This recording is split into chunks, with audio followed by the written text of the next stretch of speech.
a letter was sent to him and his lawyer. And if other people don't want to stand up to you, doesn't matter if fucking rapes happen on October 7th. Like, that doesn't I am change the happy to dynamic do for so. me. Yo, what's up everyone? Welcome back to another video. Today we're talking about Anisa and Denims. I'm sure if you've been keeping up with the whole Etthan saga, you know about these two, and you know that these two are quite the trip. I think recently Anisa has shown her true colors more than ever, and I think Denims is just showing how much she really is a dumb bitch. Now with all that being said, let's hop right into the video. Now we're gonna start with Denims. Denims decided that she was going to sue Etthan Klein for defamation because supposedly he said that she was the one that called CPS. Now from the streams I've seen of Etthan about this topic, he has never outright said that Denims was the one that did the CPS call. He has always said that her stream on March 1st and March 8th were the reasons CPS was called on his family. I want to address something from Denims' correction demand in her letter. I have never claimed that Denims called CPS. I have never implied that Denims called CPS. If my statements were interpreted as stating this, I want to correct the record and make it clear that I do not think, do not state, do not believe that Denims called CPS. Obviously, moronic, idiotic, stupid. I did not state, and I do not believe Denims made a direct call to action to her audience to contact CPS. Obviously, right? Never said that. And I think all, if not most people that aren't Denims, Hassan, Sicko fans, understood that Etthan was talking about her fans were calling the CPS because of her stream. She didn't make a call to action, she didn't outwardly call CPS, but her stream resulted in CPS being called. This statement is an opinion, not a fact. There is no correlation or no direct evidence of her stream directly causing CPS, but there are circumstantial evidence that proves that, like her chat and multiple other things that cause that. This, again, is just an opinion. And that's what I'm assuming her lawyer told her, because she ended up refunding the GoFundMe that she just started. And in this statement, she says if and when she does sue Etthan Klein, she'd be using her own money. Now, why were you crowdfunding if you could have used your own money to support your own lawsuit? This is just ridiculous behavior, and I don't understand why you thought this was a good idea. I saw a lot of people confused on what this meant, so I was like, okay. I will elaborate. I will elaborate a little bit more. I saw a lot of people being like, well, I don't understand. Why would you start this journey and then say you're not going to do it? Why are you saying if? I'm saying if because the 10 days haven't run out yet. He can still retract his statements. The correct term to use there is if. Because if he retracts his statements, which he still has 3 days? Two or 3 days? She's saying if she's still gonna sue, right? No, this girl doesn't have a case. And I know her lawyer probably told her that. Probably. I'm not a legal advisor here. But still, I don't think she has a case at all. And that's why she's playing this game right now with Etthan, that she said that he retracted his statements, which was not the case at all. I do believe, however, Denims, if you're listening, you are responsible for spreading and endorsing false statements that contribute to the fraudulent call to CPS. The evidence supports me 100%. But yeah, let's cut that out and rewrite the narrative so that you don't have to go sue Etthan Klein, right? Doesn't matter if fucking rapes happen on October 7th. Like, that doesn't change the dynamic for me. We're moving on to the Anisa stuff.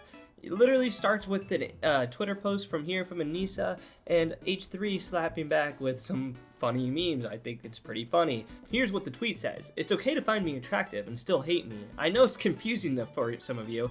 Don't worry, I won't tell. Like, dude, this is so cringe. How old are you?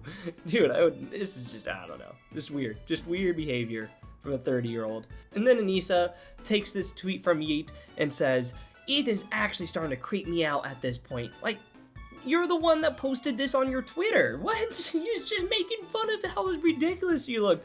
This is just so weird to be just pointing this out. No, he doesn't find you attractive. You're fucking weird. Etthan then says, Lol, shut the fuck up. Who was subtweeting me during the Hassan debate, making light of anti-Semitic tropes like inbred? No, girl, you're the only creep here. Typical cry-bully tactics employed by all of your friends. Also, you hate me because I'm hot? Post is cringe, creepy, and just plain bizarre, so let's be real. It's a great copy pasta, which I do think too as well. It's genuinely hilarious. Like, I don't know, this is the type of shit you'd be posting as a teenager, man. Like, come on. And Ethan goes on to say, oh yeah, I forget. My favorite, drugs. Literally, fuck you. You know me in real life, know that I have Tourette's, and you're still willing to take such a low blow. You're a terrible person, talentless, perpetual failure.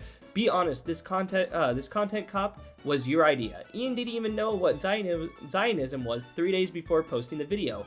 I'm not joking, I've seen the combo. So count the new content cop as another feather in your dunce cap. That's a good one.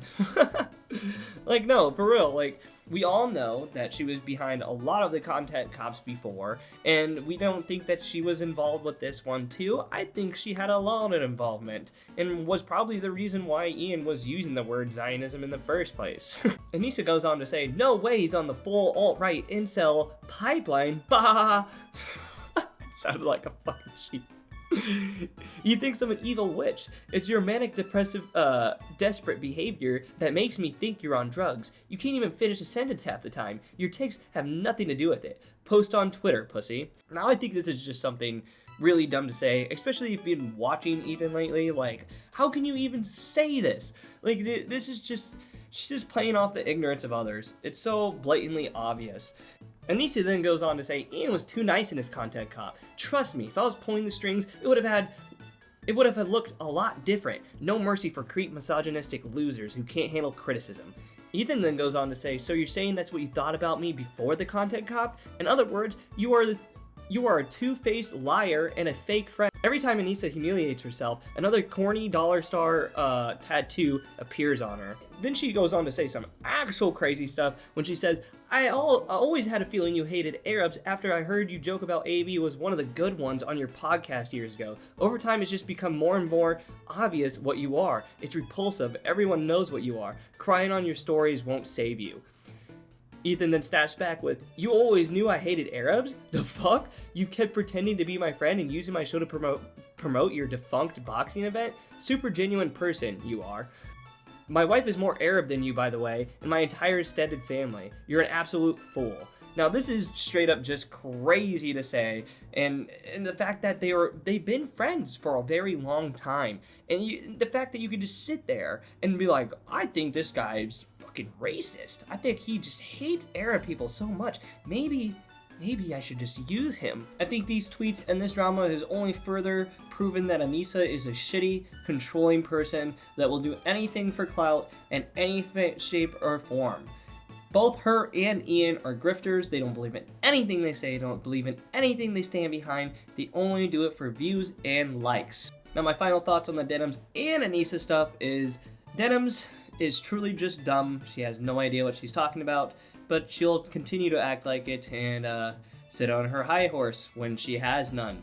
When it comes to Anisa, I don't know how long she's going to be around for, to be honest, with how bad this promotion of Creator Clash 3 has been, and just everything surrounding them has just been abysmal. I mean, the greater audience does not view this any differently than I do or anybody else, you know what I mean? So I think these people that are defending a lot of the stuff that these people are doing, such as Hassan, Denims, Frogan, and all of them, are not people that have real lives outside of the internet.